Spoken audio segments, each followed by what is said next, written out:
আলামিন। আল্লাহু আকবার।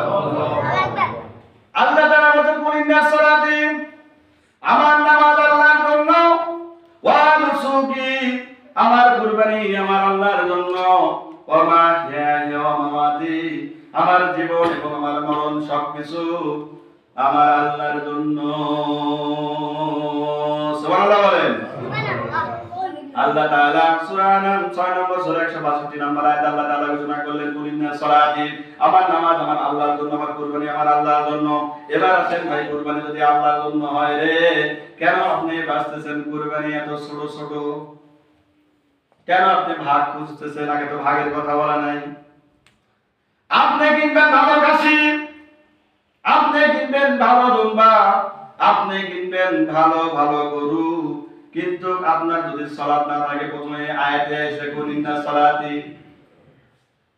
নামাজই নাই, কুরবানি হবে? যে ব্যক্তি নামাজ পড়ে না তার ঈমান নাই, এই কথা বলেছেন কে বলেন তো? যার ঈমানই নাই ওর কি কুরবানির দরকার আছে? ঈদের মাঠে যাওয়া দরকার আছে?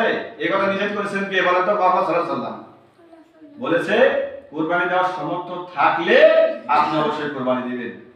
যদি আপনি এতটা করে আপনার ঘরে যদি একটা চাল আয়াত কোন যদি বিক্রিও করতে হয়, তবুও আপনাকে সেটা বিক্রি করে কুরবানি দিতে হবে। সুবহানাল্লাহ বলেন।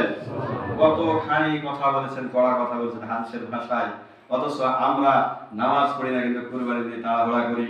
আজকে গায়ের পোশাক এত ছোট হয়ে গেছে, কালকের দিন পর মাত্র 13 দিন পর দেখবেন ঈদ গায়ের মধ্যে খালি নতুন পাঞ্জাবির সরাসরি, ছোট থেকে বড় পর্যন্ত, স্ত্রী থেকে কন্যা পর্যন্ত সব কিছু নতুন ডিজিটাল। কথা বলে ঠিক না ঠিক?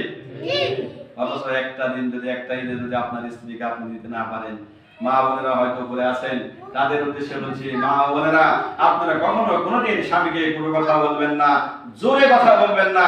যদি মন দিয়ে যদি একটা শব্দ হয়, যেমন মায়ের কথা বলা হয়েছে, এই মায়া যদি একটু যদি শব্দ পায়, একটা যদি কষ্ট পায়, তাহলে আপনার এই নামাজগুলো বরবাদ হয়ে যাবে। আপনি যত বড়ই মর্দে হন না কেন, আপনার এই ইবাদত আল্লাহর কাছে কবুল এবং গ্রহণযোগ্য হবে না।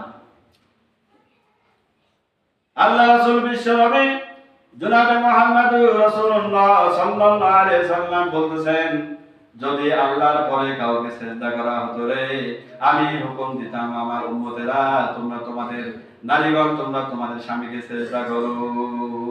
আল্লাহু আকবার বলেন। কত বড় কথা বলেছেন। নারীদেরকে বলতাম তোমরা স্বামীকে সিজদা করো, তার মানে কত বড় কথা বলেছেন।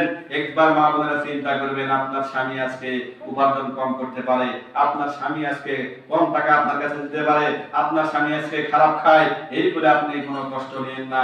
আপনাকে এক বছর জিনিস দিতে না পারলো, আপনি বলবেন না তোমার সংসারে এসে আমি সারা জীবন কি পেয়েছি, কোনো সুখী পাই না। এমন আছে না নাই? বলবেন, অনেক শরম পাবে ভাই, কারণ জানি অনেকের হয়ে বলে তোমার সংসারে এসে আমি কিচ্ছু পাইনি, সারা জীবন খালি কষ্টই পাচ্ছি। আছে না নাই? একটা কথার জন্য মা ও বোনেরা আপনাদেরকে বলছি, আপনাদের সারা জীবনকার আমল বরবাদ হয়ে যাবে, আপনার আমল গ্রহণীয় হবে না, কারণ আপনার স্বামীর কাছে কিছুই পাইননি। এটা তো আপনি মিথ্যা কথা বলছেন, এটা কাবিরা গুনাহ। আপনি কেন বলবেন মিথ্যা কথা? আপনার স্বামীর কাছে আপনি কিছু পাইননি, এক বছর দিতে পারেনি, বা একটা ঈদে দিতে পারেনি ভালো কাপড়, আপনি অন্য পয়সার তুলনা করেন, অমুকের বই এটা নিছে, অমুকের বই এটা নিছে, কণ্ঠহার নিছে, অমুকের বই জামদানি শাড়ি নিছে, তুমি আমাকে দিলেন না। কি সুদ খায়, ঘুষ খায়, অবৈধ কামাই করে সেখান থেকে আপনাকে নিষেধ দেবে বলছেন? একটা স্ত্রীর জন্য একটা স্বামী ভালো হতে পারে, একটা স্ত্রীর কারণে একটা স্বামী খারাপ হয়ে যেতে পারে, একটা কন্যা সন্তানের জন্য একটা বাবা অপকর্ম করতে পারে, একটা খারাপ স্বামী এবং খারাপ বাবা বানাতে একটা স্ত্রী একটা সন্তান যথেষ্ট।